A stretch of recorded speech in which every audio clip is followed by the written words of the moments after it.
ചെറിയൊരു ഫാക്ടറാണ്. ഞാനിപ്പോൾ പറഞ്ഞു കഴിഞ്ഞിട്ടുണ്ട്, ഇത്ര വോട്ട് കിട്ടുന്ന ആളെ നമുക്ക് തീരെ തള്ളാൻ പറ്റും. തള്ളുവോ കൊള്ളുവോ എന്ന് ആലോചിച്ച് അത് തുറക്കാമല്ലോ വാതില്. വികാരം ശക്തമാണ്. LDFന് കിട്ടാത്ത വോട്ടുകൾ ഭരണത്തിനെതിരായ വോട്ടുകളല്ല. ഭരണവിരുദ്ധ വികാരം അതിശക്തമാണ്.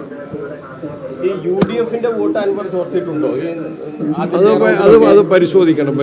അൻവറിന് ചില സ്ഥലങ്ങളിൽ വിചാരിച്ചതിനേക്കാൾ കൂടുതൽ വോട്ട് കിട്ടിയിട്ടുണ്ട്. ഇപ്പോൾ പോത്തയിലേക്ക് വന്നപ്പം ആ ഒരു ട്രെൻഡ് മാറിയിട്ടുണ്ട്. എങ്കിലും UDF വോട്ടുകളും കുറച്ച് നഷ്ടപ്പെട്ടോ എന്ന് പരിശോധിക്കണം. ഈ അൻവർ കൂടി ഉണ്ടായിരുന്നെങ്കിൽ വലിയ ഒരു ഭൂരിപക്ഷത്തിലേക്കൊക്കെ പോകുമായിരുന്നു. ആ തീരുമാനം തെറ്റിപ്പോയോ? ശരിക്കും ഇതൊരു ഹൈപ്പോത്തറ്റിക്കൽ ക്വസ്റ്റ്യൻ അല്ലേ? അല്ല, അൻവറിന്റെ വോട്ട് കൂടി അങ്ങനെയിപ്പം വേറെ ആരും മത്സരിച്ചില്ലായിരുന്നെങ്കിൽ എതിരിലായിരിക്കല്ലോ. അങ്ങനെ കണക്കൂട്ടാൻ പറ്റില്ല. പോളിറ്റിക്സ് അല്ല. ഈ ഘട്ടത്തിലും ഈ മത്സരത്തിന്റെ ചിത്രത്തിലും UDF കംഫർട്ടബിൾ മെജോറിറ്റിയിൽ ജയിക്കുന്നു.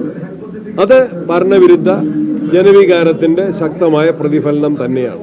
അല്ല, ഈ അൻവർ ഒരു ഫാക്ടറായി അവിടെ മാറുന്നുണ്ട്. ശക്തമായ ഫാക്ടർ അല്ല, ചെറിയൊരു ഫാക്ടറാണ്. പ്രതീക്ഷിച്ചതിനേക്കാൾ വോട്ട് അൻവർ, റിയാലിറ്റി അതല്ലേ. അതായത് ഇപ്പൊ BJP കാൻഡിഡേറ്റ് നേടിയതിനേക്കാൾ വോട്ട് അൻവർ പിടിച്ചു എന്നുള്ളത് ഒരു റിയാലിറ്റിയാണ്. That much is there. അപ്പോൾ അൻവറിന്റെ ഒരു ഘടകം എന്താണ്? LDF UDF ഇത് രണ്ടും കൂടി ശക്തമായ മത്സരങ്ങൾ നടക്കുമ്പോൾ അൻവറിന് ഇത്രയും അധികം, അദ്ദേഹം അവിടെ 9 വർഷക്കാലം MLA ആയിരുന്നു. അദ്ദേഹം രാജിവെച്ചൊരു പശ്ചാത്തലമുണ്ട്. സർക്കാരിനെതിരെ ശക്തമായ കാര്യങ്ങൾ ഉയർത്തിക്കൊണ്ടാണ് അദ്ദേഹം രാജിവെച്ചത്. അദ്ദേഹത്തിന് കോണ്ടാക്റ്റ് ഉണ്ട്. അദ്ദേഹത്തിന് കുറച്ച് ആളുകളുമായിട്ട് ബന്ധമുണ്ടെന്ന് ഇപ്പം ജനങ്ങൾ വോട്ടിലൂടെ തെളിയിച്ചു. അങ്ങനെയല്ലോ, കൂടാതിരുന്നല്ലേ.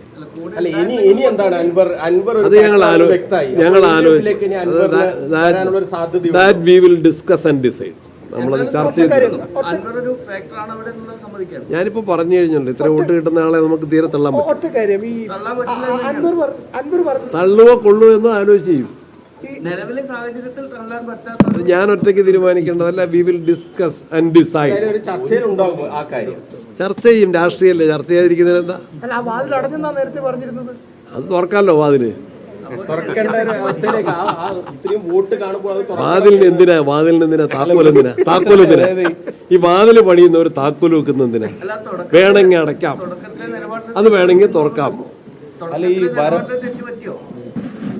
ഒരു തെറ്റും പറ്റിയിട്ടില്ല. ഒറ്റ കാര്യം, ആര്യാടൻ ഷൗക്കത്തിന് പകരം VS ജോയ് വേണമെന്നാണ് അൻവർ പറഞ്ഞിരുന്നത്. അങ്ങനെയായിരുന്നെങ്കിൽ ഈ സ്ഥിതി മാറുമായിരുന്നു. സണ്ണി ജോസഫിന്റെ പേര് പറയാത്ത നന്നായി. പ്രസിഡന്റ്, ഈ ഭരണവിരുദ്ധ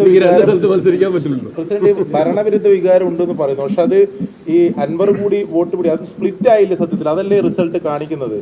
കുറച്ചുകൂടി കംഫർട്ടബിൾ മാർജിനിൽ ഈ സമയത്ത് തന്നെ UDF എത്തേണ്ടതല്ലായിരുന്നോ? അൻവർ കൂടി ഒപ്പം ഭരണവിരുദ്ധ വികാരം ഉള്ള വോട്ടുകളല്ലേ? LDF 2 തവണ തുടർച്ചയായി ജയിച്ച നിയോജക മണ്ഡലത്തിൽ കംഫർട്ടബിൾ ആയിട്ടുള്ള ഒരു മെജോറിറ്റിക്ക് UDFന്റെ സ്ഥാനാർത്ഥി ജയിക്കുകയാണ്. അതാണ് കാണേണ്ടത്. ഈ ഇത്രയും റൗണ്ട് 6 റൗണ്ട് വോട്ടിന് പൂർത്തിയായി. അപ്പോൾ UDF ഇതിനേക്കാൾ വോട്ട് പ്രതീക്ഷിച്ചിരുന്നു?